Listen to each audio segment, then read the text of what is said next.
मैं the stand point की तरफ से आप सभी का स्वागत करता हूं। आज के इस अहम एपिसोड में हम बात करेंगे उस डिजिटल शिकार के बारे में जो आपके घर में, आपकी आंखों के सामने, आपके बच्चों के साथ हो रही है। डिजिटल शिकार, क्या आपका बच्चा भी हो सकता है अगला निशाना? एक कमरा, एक मोबाइल, एक गेम और एक बच्चा। लगता है बिल्कुल सामान्य है ना? पर क्या हो अगर हम कहें कि इसी कमरे में, इसी मोबाइल पर, इसी गेम के जरिए आपके बच्चे की जिंदगी से बड़ा खेल खेला जा रहा है? खेल उसकी पहचान का, खेल उसकी सोच का, खेल उसके भविष्य का। और इस खेल का आखिरी लेवल होता है देशद्रोह या आत्महत्या। आज द स्टैंड पॉइंट पर बात डिजिटल शिकार की। पंजाब का एक 15 साल का लड़का, उसे अरेस्ट किया गया। आरोप, पाकिस्तानी एजेंसियों को भारत की रक्षा से जुड़ी गुप्त सूचनाएं देना। कैसे हुआ ये सब? क्या वो कोई जासूस था? क्या वो किसी आतंकी संगठन से मिला था? नहीं, वो मिला था एक ऑनलाइन गेम से। पंजाब और हरियाणा में 12, जम्मू कश्मीर में 25, कुल 37 किशोर, सबकी उम्र 14 से 17 साल के बीच। सब पर गुप्तचर एजेंसियों की नजर है। सब एक ही जाल में फंसे हैं, गेमिंग का जाल। ये सिर्फ भारत की कहानी नहीं है। सिंगापुर की जांच में भी चौंकाने वाला सच सामने आया।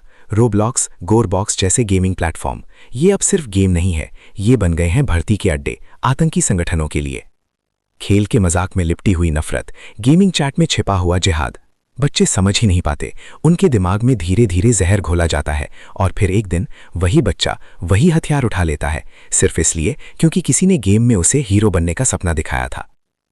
गाजियाबाद, 3 बहनें, एक ही दिन, एक ही वक्त, तीनों ने कमरे में फांसी लगाकर अपनी जान दे दी। क्यों? कोई आर्थिक तंगी नहीं, कोई पारिवारिक कलह नहीं। वजह थी एक ऑनलाइन गेम। ये लड़कियां इस गेम की इतनी आदी हो गई थीं कि उन्हें खुद पर विश्वास हो गया था वे असली में कोरियन राजकुमारियां हैं। उन्होंने असली दुनिया छोड़ दी, दोस्त छोड़ दिए, स्कूल छोड़ दिया, सूरज की रोशनी छोड़ दी और आखिर में जिंदगी ही छोड़ दी। 2026 के एक सर्वे की माने तो 57,000 पेरेंट्स में से 70% को लगता है कि उनके बच्चे स्क्रीन के आदी हो चुके हैं।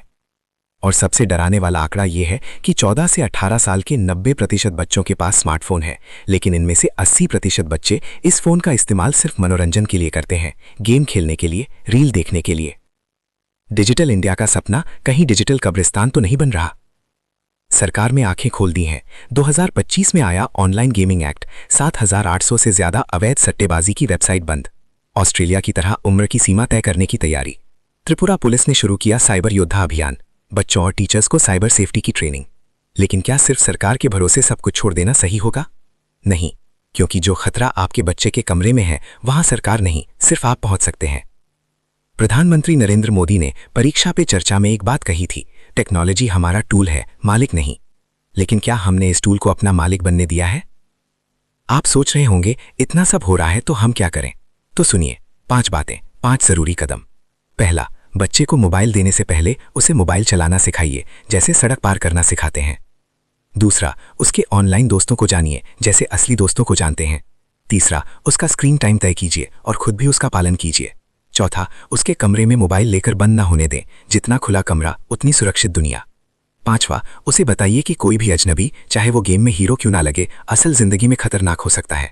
क्योंकि जो आज गेम में दोस्त बन रहा है वो कल आपके बच्चे को देश का दुश्मन बना सकता है, या फिर गाजियाबाद की 3 बहनों की तरह उसे यकीन दिला सकता है कि वो सच में कोरियन राजकुमारी है।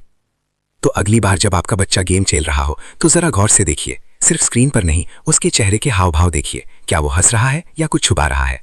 क्योंकि आज की डिजिटल दुनिया में सबसे बड़ा खतरा अजनबी नहीं है, सबसे बड़ा खतरा है हमारी लापरवाही। आप सुन रहे थे द स्टैंड पॉइंट पॉडकास्ट, विश्लेषण जो आपको सचेत करता है। अगर ये एपिसोड आपको लगता है जरूरी तो इसे हर उस पेरेंट तक पहुंचाइए जिसके पास एक बच्चा है और एक मोबाइल है।